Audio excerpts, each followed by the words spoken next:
Cutting across to breaking news coming in, Australia's coach Darren Lehmann, after facing massive pressure and criticism over Tampergate, has finally spoken out. For the first time since the scandal broke out, Lehmann has spoken and apologized to fans across the world for the incident. Listen to exactly what he said.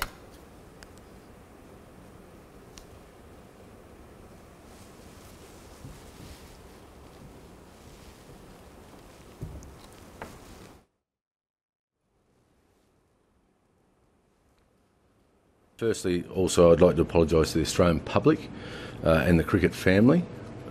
What happened on Saturday is not something that is acceptable, especially from the Australian cricket team. As been made clear by James yesterday and today, the coaches and support staff had no prior knowledge of the incident. He has covered a lot of already what is said between myself and the players during the match. Like all of Australia, we're extremely disappointed, and as a team we know we have let so many people down, and for that I am truly sorry. The players involved have been handed down very serious sanctions, and they know they must face the consequences. They have made a grave mistake, but they are not bad people. As a coach, you feel for them as people. They are hurting, and I feel for them and their families. Alright, with that update, it's time now for us to slip into a short break here. After Congress leaders denied any link with Cambridge Analytica, party's lies have been exposed once again. Congress party logo was seen in Cambridge Analytica's chief Alexander Nix's office. This was revealed in a documentary released last year by journalist Jamie Bartlett. DMK has convened a meeting of its executive committee on March 30th to discuss the Kaveri issue.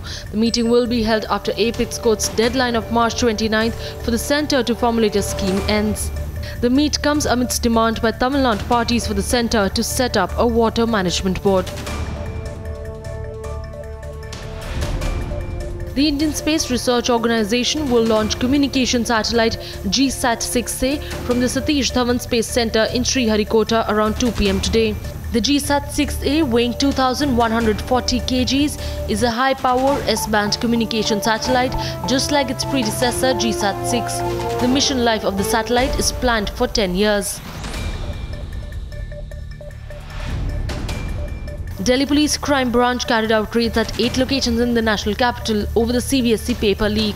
The Central Board of Secondary Education will reconduct Class 12 Economics and Class 10th Mathematics exam after there were reports of a paper leak. The HRD Ministry has launched a probe into the case. An Indigo Hyderabad-Tirupati flight's tire burst at the Rajiv Gandhi airport. All passengers were disembarked and were safe. Operations from the Hyderabad airport were temporarily suspended. For us, breaking news is passion. What differentiates us from the rest is the hunger for news, the involvement with which we look at different angles, the purposefulness with which we deploy resources, the relentless pursuit of truth, if need be, for months, so that ultimately the viewer gets all that matters.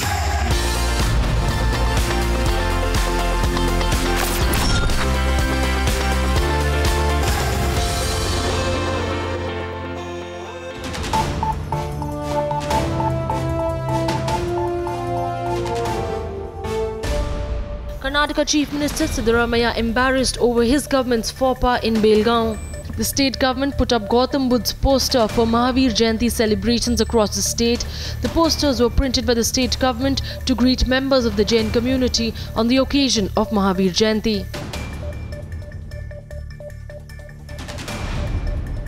Two people were arrested after they were caught with liquor worth ₹30 lakhs in Bhavnagar in Gujarat.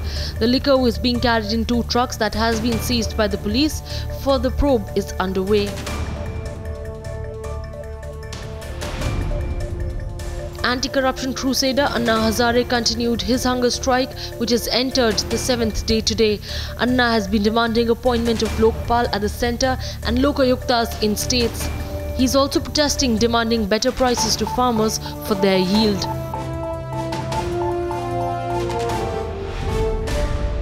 A class 4 student was murdered in a government school in Thane.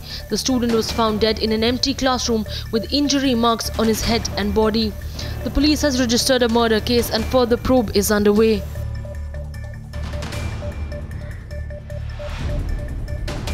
Chiranjeevi Padal, a Mandal revenue officer in Visakhapatnam district rural, was caught red-handed by officials of the Anti-Corruption Bureau accepting a bribe of Rs 50,000. The officer has been accused of demanding bribes for NOC for mining quarry.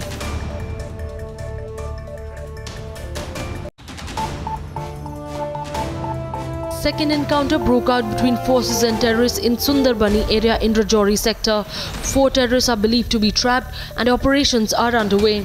Yesterday, 4 terrorists were killed in a joint operation in Sundarbani area in Rajouri.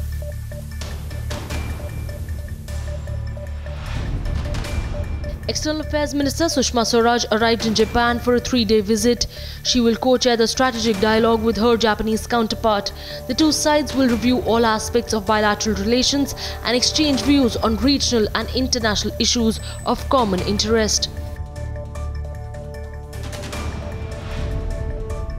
The Punjab Assembly passed a breach of privilege motion against Leader of Opposition Sukhpal Singh Khera for his baseless allegations against the ruling Congress MLAs over the issue of illegal sand mining.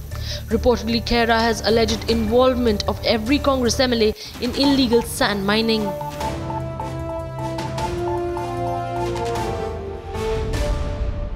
West Bengal Chief Minister Mamata Banerjee opposed Modi government's bid to sell 76% stake in Air India.